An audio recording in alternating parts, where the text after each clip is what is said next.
miras di wilayah Banten, khususnya di Kabupaten Serang.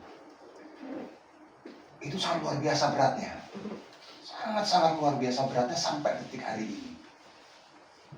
Nah, saat ini ada 4 distributor. Ada 4 distributor di Banten ini, di PT Balaraja, yang saya yakin kontrol antara perusahaan dengan distributor ini lemah. Bahkan kontrol pemerintah, baik dari pemerintah daerah, pemerintah pusat, dan kementerian, sangat-sangat lemah. Kenapa? Bahwa produksi PT Balaraja Barat yang kami ketahui dari UKL UPL itu MH, The Legend, Black Wet, sama Black Label.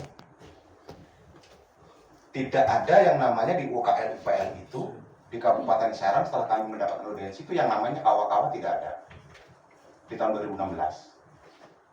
Mungkin ada data yang kurang dibaca. Terus tidak ada juga soju. Saat ini kemarin penjelasan dari Humas PT Balaraja, mereka sudah memproduksi soju, dan saya lihat sudah diposting di Instagramnya Bea Cukai, itu ada soju. Nah, sedangkan UKL UPL-nya itu tidak ada 2 jenis produk itu. Nah, nanti mohon dijelaskan kepada para tokoh, para guru-guru kami dan pemerintah Kabupaten Serang mekanismenya seperti apa tentang 2 produk itu. Yang kami tahu adalah MH, The Legend ya, The Legend, Black Wet. Nah, intinya dua produk itu tidak ada. Dan perlu diketahui di Provinsi Banten sendiri, di Provinsi Banten sendiri adalah provinsi yang sangat-sangat provinsi yang dijaga oleh negara ini. Nah, saya ingin sedikit menyampaikan kisah Banten, Bu. Banten ini sangat luar biasa, sangat luar biasa. Kenapa saya katakan sangat luar biasa? Bahaya sekali bila Banten ini dijadikan tempat untuk produksi miras. Sejarah Banten itu, sedikit hanya saya kasih pandangan. Ada tragedi yang namanya tragedi Usut di tahun 1851. Tragedi Pungut 1852. Tragedi Kolelet itu 1866. Jaya Kusuma 1869. Dan kita bicara yang terbaru, Bu. Tragedi Geger Celegon. Itu gara-gara orang tidak boleh azan. Itu terjadi Geger Celegon. Dan pada waktu Banten diminta untuk menyerah dengan VOC untuk bekerja sama, lebih baik kerajaannya hancur daripada bekerja sama dengan VOC. Dan yang terbaru, Bu, belum lama terjadi gara-gara ada sekelompok orang rasis di kota Cilegon yang katanya di Cilegon itu dilarang beribadah. Belum lama terjadi geger tahun 2021 sampai wali kotanya kebingungan tentang masalah gereja. Dan belum lama di Jalan Lingkar Selatan, korban begitu banyak tentang masalah miras, terjadi geger juga. Nah, dari kisah ini, Bu, di Banten ini adalah ribuan industri yang saya tahu. Ribuan industri di Banten, investasi yang sangat luar biasa. Di kota Cilegon sendiri kalau nggak salah itu ada 224. 24-nya penanam modal asing. Sangat luar biasa. Belum di Kabupaten Serang sendiri, investasi yang sangat luar biasa. Dan saat ini kemarin kita hasil audiensi dengan Kabupaten Serang. Adanya PT Balaraja Barat Indah yang mencuat beberapa bulan ini menimbulkan keresahan yang sangat luar biasa. Yang konon katanya pas begitu ada masyarakat demo bilang katanya satu, produksinya katanya ekspor. Setelah itu ada revisi lagi.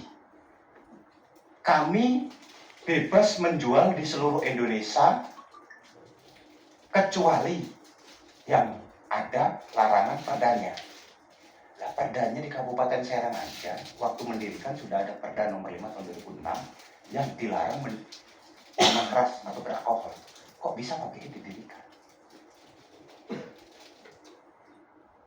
Artinya, apakah sudah dikaji betul-betul oleh Kementerian Perindustrian terkait pendirian PT Balaraja Barat Indah ini yang posisinya di Kabupaten Serang? Nah, kalau hanya investasi yang menimbulkan nantinya dampak ke depan, keresahan yang begitu sangat luar biasa, yang menghambat investasi yang lain, nah ini perlu dikaji. Bisa jadi PT Balaraja Barat Indah ini nantinya, kalau terus-terusan tidak bisa terkontrol, negara tidak bisa mengontrol peredarannya di wilayah Kabupaten Serang, bisa jadi akan mengganggu keamanan, ketertiban Banten dan mengganggu investasi skala nasional. Karena Banten ini sangat luar biasa investasinya. Kemarin kami hearing bersama Kabupaten Serang, Bu, bahwa Kapolda juga menyampaikan melalui surat, mungkin ada lampirannya di surat itu, coba kaji ulang. Polda Banten, APH tertinggi sudah menyampaikan. Sudah resah sekali, Bu, tiap hari demo.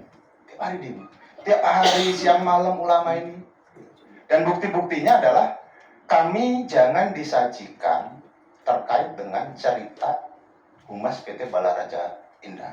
Artinya dia menyampaikan begini, kami hanya punya 4 distributor.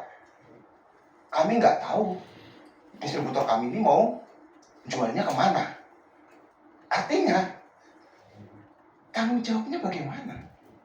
Pengawasannya bagaimana? Tadi katanya Bea Cukai mendata sedetail mungkin keluar masuk barang.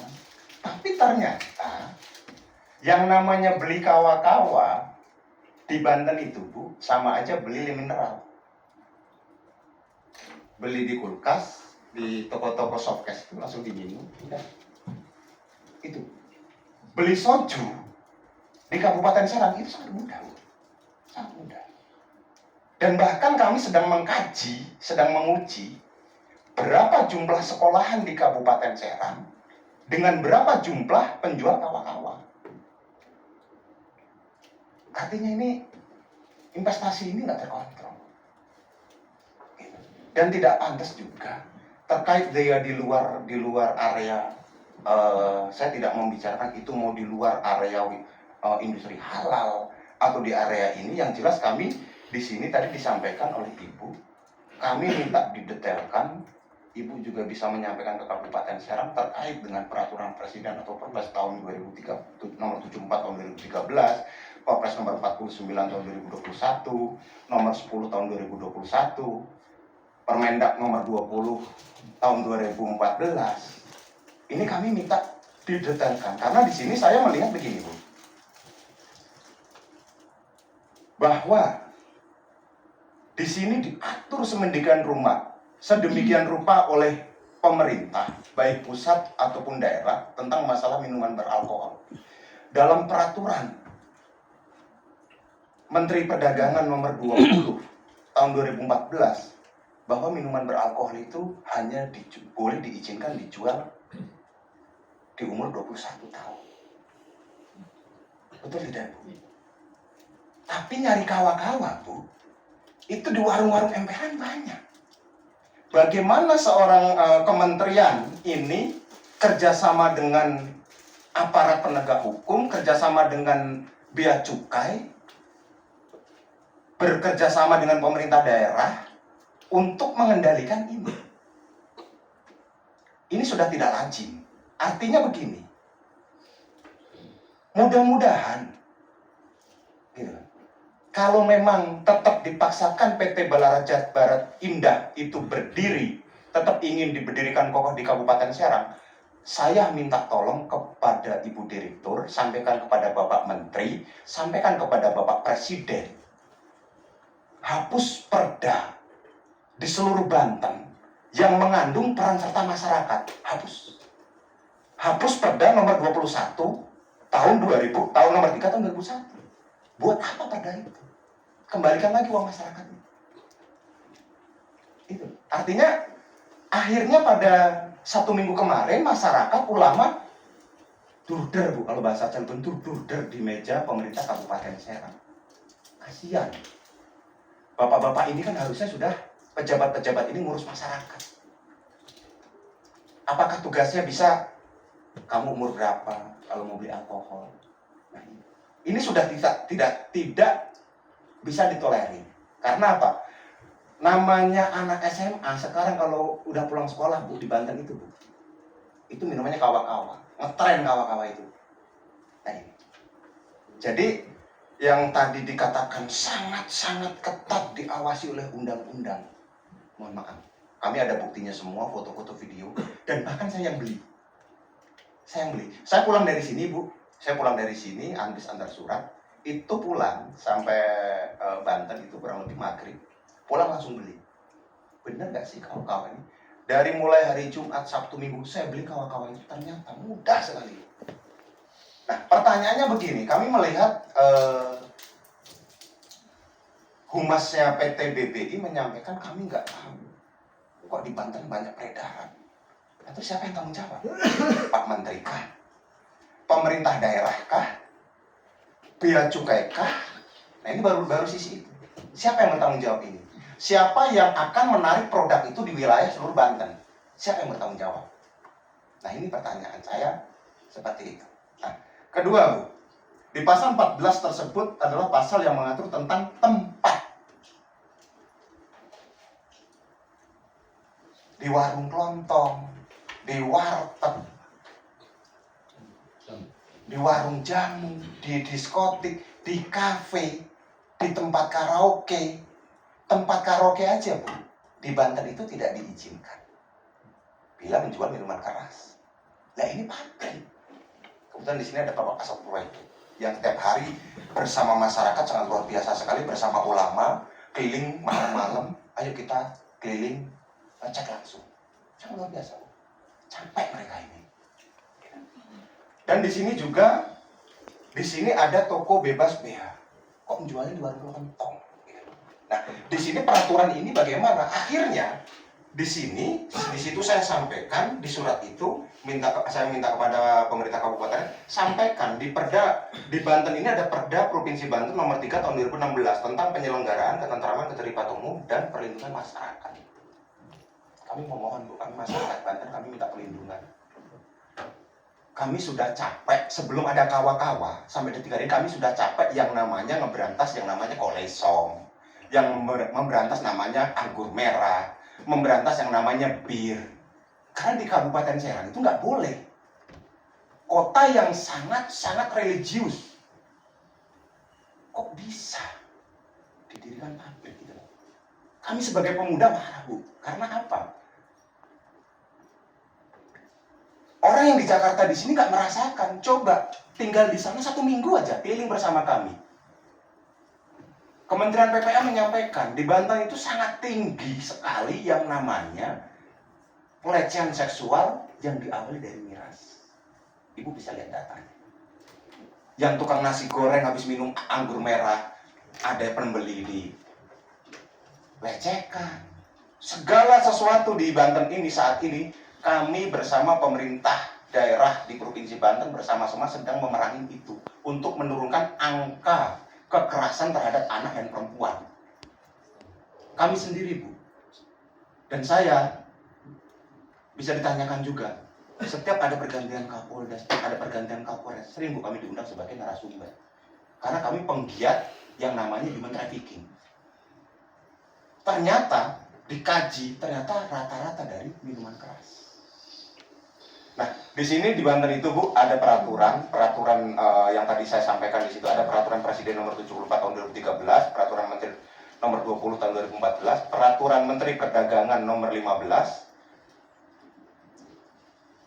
Perda Kota Tangerang nomor 7 tahun 2005 melarang peredaran dan penjualan minuman beralkohol. Perda Kabupaten Serang nomor 3 tahun 2021 tentang pengendalian dan pengawasan peredaran minuman beralkohol. Peraturan daerah atau Perda Kota Cilegon nomor 5 tahun 2021 tentang pelanggaran kesusilaan, perjudian, penyalahgunaan narkotika, psikotropika, dan zat aditif lainnya. Peraturan Kabupaten Serang, Peraturan Daerah Kabupaten Pandeglang nomor 16 tahun 2023 tahun 2027 tentang pelanggaran kesusilaan, minuman keras, perjudian, dan penyalahgunaan narkotika. Dan peraturan ulama, peraturan masyarakat.